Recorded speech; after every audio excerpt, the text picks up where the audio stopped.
Thanks for watching.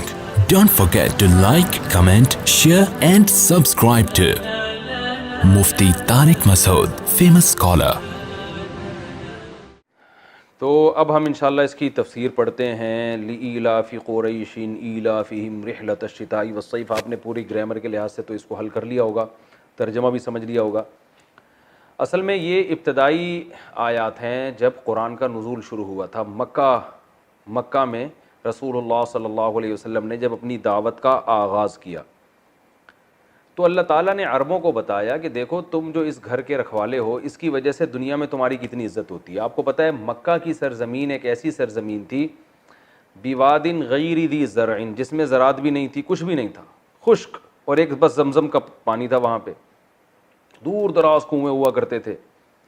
تو ابراہیم علیہ السلام نے اللہ کے حکم پہ اس جگہ کو آ کے آباد کیا. ورنہ آج بھی آپ جب جاتے ہیں نا جہاز سے, تو آپ کو پتہ ہے مکہ آنے سے پہلے جہاز میں آپ کو بہت لمبے لمبے صحرا نظر آتے ہیں اور ریگستان ہے اور کچھ بھی نہیں ہے, یعنی وہ جگہ رہنے کے لائق ہے نہیں. وہ تو اب پیٹرول دریافت ہو گیا تو لوگ وہاں رہ رہے ہیں. تو اب ان عربوں کو کیا تھا کہ بھائی یہ معیشت کیسے چلے, ان کی تجارت کیسے ہو. تو معیشت کے لیے اللہ نے کیا کیا, ان کے لیے سفر کو آسان بنا دیا. کیسے آسان بنایا وہ میں بھی بتاتا ہوں.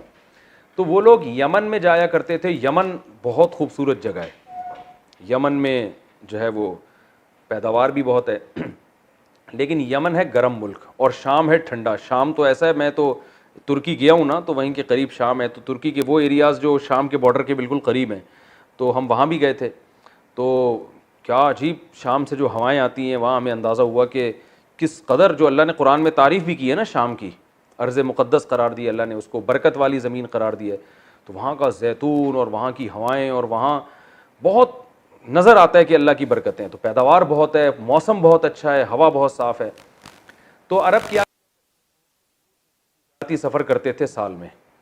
سردیوں میں سفر کرتے وہ یمن کا, کیونکہ یمن گرم ملک ہے تو سردیوں میں تھوڑا سا نسبتاً موسم بہتر ہوتا تھا.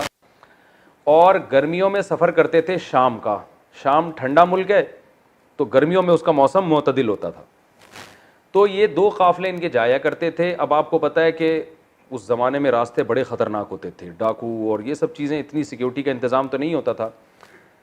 تو ان کی تجارت اسی سے چلتی تھی. جو زیادہ تجارت کرتے وہ مالدار تھے. حضرت عثمان جیسے مالدار تھے, عبد الرحمن ابن عوف جیسے مالدار تھے. تو عرب کے جو مشرکین ہیں یہ دو سفر کیا کرتے تھے, جس سے ان کی تجارت بھی پھلتی تھی اور یہ پھر مکہ میں جینے کے قابل بھی ہوتے تھے.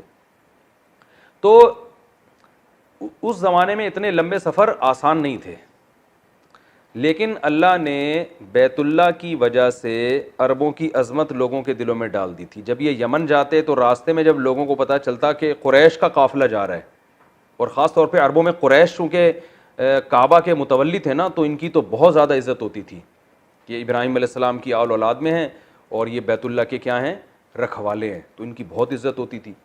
تو اس عزت کی وجہ سے راستے میں ان کو کوئی چھیڑتا نہیں تھا, اور ان کو ریٹ بھی صحیح لگتے تھے, اور ان کی عزت بھی ہوتی تھی بھائی کہ یہ اللہ کا گھر ہے. کیونکہ غیر مسلم بھی بہرحال مانتے تھے, ان کے دل میں یہ بات تھی کہ یہ اللہ کا گھر ہے. تو عزت ہوتی تھی, عزت تکریم کے ساتھ یہ واپس آتے تھے. تو اللہ نے اس نعمت کا ذکر کیا ہے, عربوں کو بتایا کہ دیکھو تم محمد صلی اللہ علیہ وسلم پر ایمان نہیں لاتے, بتوں کی عبادت کرتے ہو, تمہاری جو دنیا میں عزت ہے اور تمہاری جو تجارتیں چل رہی ہیں اور تمہیں جو عزت مل رہی ہے, تمہاری جو معاشی ترقی ہے, وہ تو اس خانہ کعبہ کی وجہ سے ہے.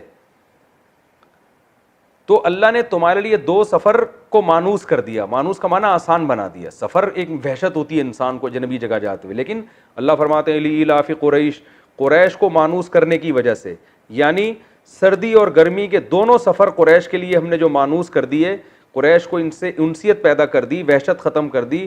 تو اس وجہ سے قریشیوں کو بھی چاہیے کہ اب شکر کریں, کیونکہ یہ اس بیت اللہ کی وجہ سے ان کی تعظیم ہو رہی ہے دنیا میں. فَلْيَعْبُدُوا رَبَّ هَذَا الْبَيْتِ, تو ان کو چاہیے اس بیت اللہ کے رب کی عبادت کریں, شرک نہ کریں, اس کے احکام کو فالو کریں کہ تمہاری جو عزت ہے دنیا میں وہ اس بیت اللہ کی وجہ سے ہے. تو تمہیں بھی تو چاہیے کہ بت پرستی چھوڑو اور محمد صلی اللہ علیہ وسلم کی دعوت پر لبیک کہو. اور اللہ نے فرمایا کہ رحلۃ الشتاء والصیف, سردی گرمی کے سفر کو اللہ نے آسان کر دیا. فَلْيَعْبُدُوا رَبَّ هَذَا الْبَيْتِ, اور اس رب کے ایک احسان یہ بھی ہے الذی اطعمہم من جوع, وہ رب جو اس گھر کا رب ہے نا, جس گھر کی وجہ سے تمہاری دنیا میں عزت ہو رہی ہے, اس گھر کا جو مالک ہے اس نے تم پر دو احسان کیے اس تجارت کی وجہ سے، اطعمہم من جوع، بھوک میں تمہیں کھلایا ورنہ یہاں تم مر جاتے ایڑیاں رگڑ رگڑ کے، وآمنہم من خوف، اور خوف سے تم کو امن بخشا۔ تمہارے پاس تو کوئی مضبوط حکومت نہیں ہے، کوئی مضبوط آرمی نہیں ہے، کوئی سیکیورٹی، کوئی پاور ہی نہیں ہے، کوئی ٹیکنالوجی نہیں ہے، کچھ بھی نہیں ہے، تو تمہیں تو لوگ ویسے ہی آگے کھا جائیں، اور سفر پہ جاؤ گے تو ویسے ہی لوٹ لاٹ کے لے جائیں تمہیں، لیکن تمہیں خوف سے بھی اللہ نے کیا دے دیا؟ امن۔ ساری دنیا میں لڑائیاں پھڈے ہو رہے ہیں اور تم یہاں حرم میں آرام سے بیٹھے ہوئے، کیونکہ باہر سے بھی لوگ آتے تھے نا، حرم کا احترام کرتے تھے، بھائی یہاں جھگڑا نہیں کرنا۔ تو اللہ فرماتے ہیں یہ دو نعمتیں تمہیں مفت میں مل گئی ہیں، تجارتی ترقی بھی ہو رہی ہے تمہاری، اور امن بھی یہاں اللہ نے قائم کر دیا، تو اس کے شکر کا تقاضا یہ ہے کہ فَلْيَعْبُدُوا، تمہیں چاہیے کہ تم عبادت کرو رب ھذا البیت، اس گھر کے مالک کی۔ تو یہ اس صورت کا اصل خلاصہ ہے۔ اب اس میں علمی نقطے کیا نکلتے ہیں، اسباق کیا ملتے ہیں؟ پہلا سبق تو ہمیں یہ ملتا ہے کہ سفر کو آسان بنا دینا یہ اللہ کی بہت بڑی نعمت ہے۔ سفر کو آسان بنا دینا یہ اللہ کی بہت بڑی نعمت ہے۔ آپ کو پتہ ہے جب حالات خراب ہوتے ہیں انسان گھر سے نکلتے ہوئے ڈرتا ہے، تو اگر سفر کسی قوم کے لیے آسان ہو گیا، آج بھی دنیا کے لیے سفر آسان ہے، لمبے لمبے سفر ہو رہے ہیں، ایسے جہازوں میں بیٹھتے ہیں آرام سے اتر جاتے ہیں، تھوڑا بہت ایئرپورٹ پہ تلاشی ہوتی ہے، جیب میں کوئی نسوار گٹکا مٹکا تو نہیں ہے، ٹھیک ہے نا، چرس ہیروئن تو نہیں ہے، بس یہ ہوتا ہے چلو بھائی نکلو۔ تو یہ اللہ کی نعمت ہے سفر کو آسان بنا دینا۔ دوسرا ہمیں اس سے پتہ چلتا ہے کہ تجارت کی اللہ کی نظر میں کتنی بڑی ویلیو ہے۔ اللہ نے جب قریش پر انعام کرنے کا ارادہ کیا اور انعام کیا ان کی معاشی ترقی ہو اور بھوک ان کی ختم ہو، تو اس کے لیے ملازمت کو پسند نہیں کیا گیا، بلکہ کس کو پسند کیا گیا ہے؟ بزنس کو۔ میں نے پورا اس پر کئی دفعہ بیان کر چکا ہوں، ایک ایک 1.5 گھنٹے کے میرے بیانات ہیں کہ اسلام میں بزنس کو فوکس کیا گیا ہے، جاب کو اور ملازمت کو بزنس کے مقابلے میں پسند نہیں کیا گیا۔ معاشی ترقی اگر آپ چاہتے ہو، آپ اپنا بزنس اسٹارٹ کرو۔ سمجھ رہے ہیں کہ نہیں سمجھ رہے ہیں؟ جاب کریں گے، آپ کی محنت کو آپ کا باس کیش کرائے گا، آپ کی کمپنی کیش کرائے گی، آپ کو لگی بندی تنخواہ ملے گی، آپ کماؤ پوت کہلائیں گے کہ ہمارا بیٹا 1-1.5 لاکھ روپے تنخواہ لے کے آتا ہے، ماشاءاللہ بہت اچھی زندگی گزر رہی ہے۔ آپ کو یہ پتہ نہیں ہے کہ بھائی آپ کی محنت کو کیش کون کرا رہا ہے؟ کمپنی، وہ کروڑوں روپے کما رہے ہیں آپ سے۔